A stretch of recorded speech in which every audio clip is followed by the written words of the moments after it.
ಸಾಮರಸ್ಯ ಮಂಗಳೂರು ಸಂಘಟನೆಯ ವತಿಯಿಂದ ಮಂಗಳೂರು ಬನ್ಸ್ ಹಾಸ್ಟೆಲ್ ಬಳಿಯ ಸಿಬಿ ನಾಯಕ್ ಹಾಲ್ನಲ್ಲಿ ಮೇ 29ರಂದು ನಡೆಯಲಿರುವ ಸೌಹಾರ್ದ ಸಮ್ಮಿಲನ ಕಾರ್ಯಕ್ರಮದ ಆಹ್ವಾನ ಪತ್ರದ ಬಿಡುಗಡೆ ಕಾರ್ಯಕ್ರಮ ನಗರದ ಮಣ್ಣಗುಡ್ಡೆಯ ಶ್ರೀ ಮಹಾಗಣಪತಿ ನವದುರ್ಗಾ ದೇವಸ್ಥಾನದಲ್ಲಿ ನಡೆಯಿತು. ಆಹ್ವಾನ ಪತ್ರ ಬಿಡುಗಡೆ ಕಾರ್ಯಕ್ರಮದಲ್ಲಿ ಸಾಮರಸ್ಯ ಮಂಗಳೂರು ಸಂಘಟನೆಯ ಅಧ್ಯಕ್ಷ ಮಂಜುಳಾ ವೈ ನಾಯಕ್, ಪ್ರಧಾನ ಕಾರ್ಯದರ್ಶಿ ಕೆ ಚೇತನ್ ಕುಮಾರ್, ಕೋಶಾಧಿಕಾರಿ ಪ್ರಕಾಶ್ ಬಿ ಸಾಲ್ಯಾನ್ ಉಪಸ್ಥಿತರಿದ್ದರು. ಕಾರ್ಯಕ್ರಮದಲ್ಲಿ ಸಮಿತಿಯ ಪದಾಧಿಕಾರಿಗಳಾದ ಮಾಜಿ ಉಪಮೇಯರ್ ಮೊಹಮ್ಮದ್ ಕುಂಜತ್ ಪೈರ್, ಯೋಗೀಶ್ ನಾಯಕ್, ಚೇತನ್ ಕುಮಾರ್, ದೀಕ್ಷಿತ್ ತಾವರ, ಸಮರ್ಥ್ ಭಟ್, ಶಾಂತಲಾ ಘಟ್ಟಿ, ಶಶಿಕಲಾ ಪದ್ಮನಾಭನ್, ಆಮ್ ಆದ್ಮಿ ಪಕ್ಷದ ಜಿಲ್ಲಾಧ್ಯಕ್ಷ ಸಂತೋಷ್ ಕಾಮತ್, ಸಹಬಾಳ್ವೆ ಉಡುಪಿಯ ಅಧ್ಯಕ್ಷ ಅಮೃತ್ ಶೆಣೈ, ಸಾಮಾಜಿಕ ಕಾರ್ಯಕರ್ತ ಜೆರಾರ್ಡ್ ಟವರ್ಸ್ ಮೊದಲಾದವರು ಭಾಗವಹಿಸಿದ್ರು.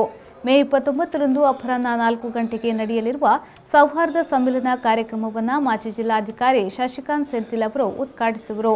ಹುಬ್ಬಳ್ಳಿಯ ವಿರಕ್ತ ಮಠದ ಶ್ರೀ ಗುರುಪಾದೇಶ್ವರ ಸ್ವಾಮೀಜಿಯವರು ಅಧ್ಯಕ್ಷತೆ ವಹಿಸಲಿರುವರು.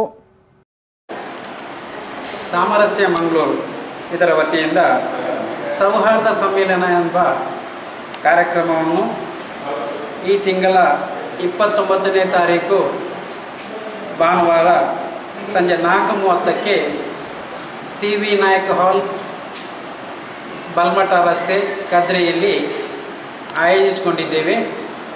ಇದರ ಉದ್ದೇಶ ಇತ್ತೀಚೆಗೆ ಮಂಗಳೂರಿನಲ್ಲಿ ನಡೆಯುವಂತಹ, ದಕ್ಷಿಣ ಕನ್ನಡದಲ್ಲಿ ನಡೆಯುವಂತಹ ಕೆಲವು ಅಹಿತಕರ ಘಟನೆಗಳು. ಮನುಷ್ಯನನ್ನು ಪ್ರೀತಿಸಬೇಕು, ಮನುಷ್ಯ ಸಂಘಜೀವಿ.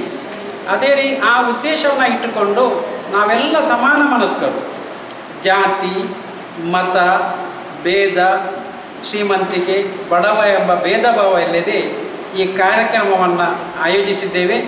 ಈ ಕಾರ್ಯಕ್ರಮ ನಮ್ಮ ಮಂಗಳೂರು ಗತಕಾಲದ ಮಂಗಳೂರಾಗಿ ವೈಭವೀಕರಿಸಬೇಕು. ಎಲ್ಲರೂ ಕೂಡ ಅಣ್ಣ ತಮ್ಮಂದಿರಾಗಿ, ಅಕ್ಕ ತಂಗಿಯಂದಿರಾಗಿ ಕೂಡಿ ಬೆರೆಸಿ ನಾವಿರಬೇಕು.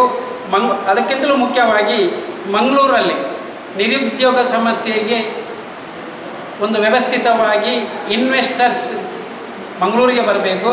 ಅದೇ ರೀತಿ ಮಂಗಳೂರು ಎಜುಕೇಷನ್ ಹಬ್ ಆಗಿ ಬೆಳೆಯುತ್ತಿರುವಾಗ ಜನರ ಮಧ್ಯೆ ಜಾತಿಯ ಮಧ್ಯೆ ಗಲಭೆಗಳು ಸೃಷ್ಟಿಯಾದಾಗ ಇನ್ವೆಸ್ಟರ್ಸ್ ಅದೇ ರೀತಿ ಮಂಗಳೂರಿಗೆ ಬರಲಿಕ್ಕೆ ಹೆದರ್ತಾ ಇದ್ದಾರೆ. ಇದರಿಂದ ನಮ್ಮ ಯುವಜನತೆಗೆ ನಿರುದ್ಯೋಗ ಸಮಸ್ಯೆ ಮತ್ತಷ್ಟು ಹೆಚ್ಚಾಗಿ ನಾವು ನಿರುದ್ಯೋಗಿಗಳಾಗ್ತಾ ಇದ್ದೇವೆ. ಒಬ್ಬರ ಮುಖವನ್ನು ಇನ್ನೊಬ್ಬರು ನೋಡಲಿಕ್ಕೆ ಆಗದ ರೀತಿ ಸಾಮರಸ್ಯವನ್ನು ಉಳಿಸಬೇಕು. ಅದಕ್ಕೆ ಬೇಕಾಗಿ ನಾವು ಈ ಕಾರ್ಯಕ್ರಮಕ್ಕೆ ಅಧ್ಯಕ್ಷತೆಯನ್ನು ಪೂಜ್ಯ ಶ್ರೀ ಗುರುಪಾದೇಶ್ವರ ಸ್ವಾಮೀಜಿ, ವಿರಕ್ತ ಮಠ, ಹುಬ್ಬಳ್ಳಿ ಧಾರವಾಡ, ಅದೇ ರೀತಿ ಉದ್ಘಾಟಕರಾಗಿ ಶಶಿಕಾಂತ್ ಸೆಂಥಿಲ್, ಮಾಜಿ ಜಿಲ್ಲಾಧಿಕಾರಿಗಳು,